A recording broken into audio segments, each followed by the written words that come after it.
चर्चा सब गोपियां कह रही थी मेरे घर की तो ऐसे कर गो, मेरे यहाँ तो ऐसी मटकी फोड़ गयो, मेरे यहाँ ऐसा माखन चुरा गयो। प्रभावती व्यंग में हंसने लगी, हंस करके बोली आज तक मेरे यहाँ दृष्टि भी नहीं डाली उस कन्हैया ने। अरे तेरो घर कैसे बच गयो? बोले अरे कन्हैया को अपने प्राण प्यारे होंगे तो मेरे घर के आसपास भी नहीं आवेगो, वो जाने ना है मेरा नाम प्रभावती है। अब ये बात गोपी कह रही थी सब सखियों से। इतने में ही वहीं एक बालक था, वो ठाकुर जी का मित्र था। वो ठाकुर जी के पास दौड़ो दौड़ो गए, वो लाला एक गोपी है प्रभावती वाने यूं कहिए लाला को अपने प्राण प्यारे होंगे तो आवेगो मेरे यहाँ चोरी करवे, मेरे यहाँ आई ना सके, प्राण प्यारे यही मारे ना आवे। ठाकुर जी बोले हमको चुनौती दे रही है? बोले हम बे लाला तू को चुनौती दे रही है? बोले अगलो धावो यही के घर मारनो है। सबसे पहले तो ठाकुर जी ने प्रभावती के देवर को अपना सखा बनाया। देवर कितना बड़ा, वो भी छोटा सा ही था। ठाकुर जी ने उसको अपना सखा बनाया। सखा बना करके उसको बेला फुसला करके बढ़िया उसको बढ़िया मक्खन वक्खन खवा के अपने पक्ष में कर लिया। ठाकुर जी बोले ए सुन, तेरी भाभी प्रभावती एक दिन चुनौती दे रही कि कन्हैया मेरे यहाँ चोरी करके दिखाए। प्रभावती का देवर बोलो लाला बता कहा करनो? बोले जा देना तेरी भाभी बढ़िया वारो मक्खन निकारे, बस तू संकेत कर दियो, और जब वो जमुना जल भरवे जावे घर में कोई नहीं हो वही समय हमारा आक्रमण होगो। ठीक है। प्रभावती ने एक दिन बढ़िया मक्खन निकारो और महाराज मक्खन निकाल करके छीके पर टांगो, और वो बालक ने देख लिया, दौड़ करके ठाकुर जी के पास बोले आज भाभी ने मक्खन निकालो, आज ही चलो लाला। बोला हाँ आज चलेंगे। प्रभावती यमुना जल भरने के लिए गई।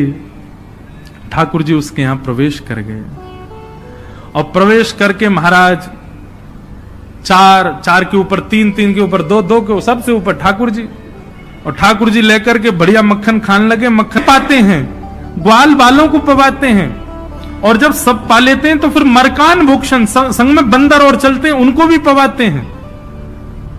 लेकिन प्रभावती के यहां इतना मक्खन था, ठाकुर जी का भी पेट भर गया, ग्वाल वालों का भी भर गया, और सब बंदरों का भी पेट भर गया, लेकिन मक्खन अभी पूरा नहीं हुआ, खत्म नहीं हुआ।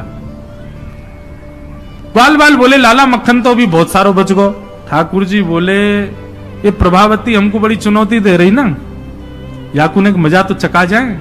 सो कहा कियो। ठाकुर जी ने एक हंडी लई, एक लठ लियो, और वहां से वह हंडी को फोड़ दियो, जितना मक्खन हो सब नीचे गिर गयो, और वह मक्खन को चौका लगा गए, पोंछा कर गए पूरे घर में। एक एक कोने पे जाकर के मक्खन रह नहीं जाए कहीं भी, और पूरे में बढ़िया चौका लगा करके, और ठाकुर जी अपने ग्वाल बालों के संग अंधेरे में छुप के खड़े है गए। बोले देखियो अब मजो आवेगा, प्रभावती आवेगी। प्रभावती आई, सिर पर दो मटकियां बड़ी अचक करके चल रही थी, संभल के चल रही थी। जैसे ही वहां ने द्वार खोलो, और द्वार खोलते ही अपना पाम भीतर धरो, रिपटी महाराज ऐसी रिपटी सिर में लगी, कमर में लगी, हाथ पाम बाकी सब रह गए, और गिरी सो गिरी।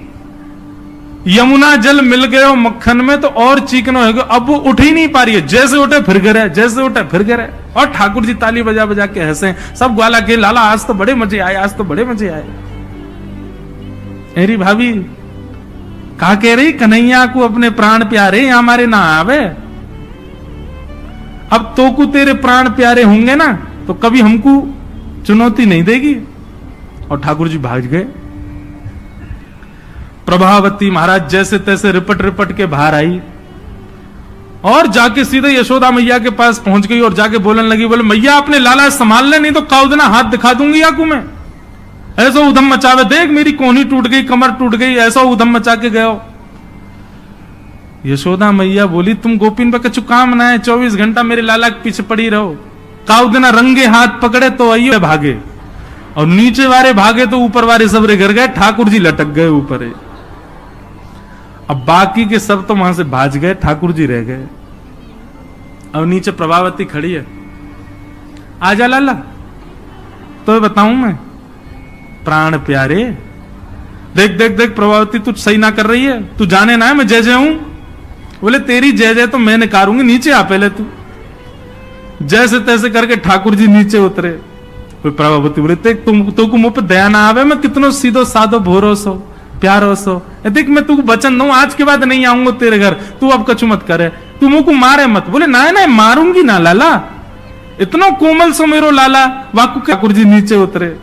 प्रभावती बोले तुमको मुंह पे दया ना आवे, मैं कितनो सीधो साधो भोरो सो प्यारो सो, देख मैं तू वचन दूं आज के बाद नहीं आऊंगा तेरे घर, तू अब कछु मत करे, तू मुझको मारे मत। बोले ना ना मारूंगी ना लाला, इतना कोमल सो मेरो लाला, वाकु कैसे मार सकूं मैं। ठाकुर जी बोले हाँ जी तो मैं मुंह मारी हूं मत। बोले मारूंगी ना तो को पकड़ के यशोदा को दे के आऊंगी आज मैं, वो बतावेगी तो। बोले या तो बढ़िया तो तू मार ले मुझे, लेकिन यशोदा मैया के पास मत ले जा, ऐसा मत करे। बोले ना आज तो तू यशोदा ही बतावेगी तो। और ठाकुर जी को हाथ पकड़ करके महाराज प्रभावती पूरे गोकुल में हल्ला करती हुई जा रही है, और घूंघट करके, घूंघट पकड़ रखो एक हाथ से, दूसरे हाथ से ठाकुर जी पकड़ रखे, और सबरे गोकुल में हल्ला। देख लो रे सबरे गोकुल वासियों, जे नजरो हाथ पकड़ ले। प्रभु तो बोले नहीं तू भाग जाएगा, तेरी सौगंध खा के कह रहा हूं मैं नहीं भागूंगा, तू मेरा एक हाथ छोड़ दूसरा पकड़ ले। प्रभावती चलती जा रही है, और चलते चलते माने 3.5 वर्ष के छोटे से ठाकुर जी चलते चलते माने जैसी मन बनाया कि हाथ दूसरा लाऊं, ठाकुर जी ने पीछे चल रहे ग्वाल बालन में प्रभावती के देवर को इशारा क्यों यहां पे आ, वो ठाकुर जी की उम्र को ही है। अब देख तू मेरा दूसरा हाथ पकड़ जल्दी कर। प्रभावती चलते चलते बोली ला दूसरा हाथ दे। दूसरे हाथ के चक्कर में ठाकुर जी ने वह के देवर को हाथ पकड़ा दिया, और पकड़ा करके ठाकुर जी गली मोहल्ला कुचेन में कूदते भय सीधे नंद भवन पहुंच गए, और सीधे यशोदा मैया की गोद में। मैया ये सबरी गोपी मेरे पीछे काहे को पड़ी रही,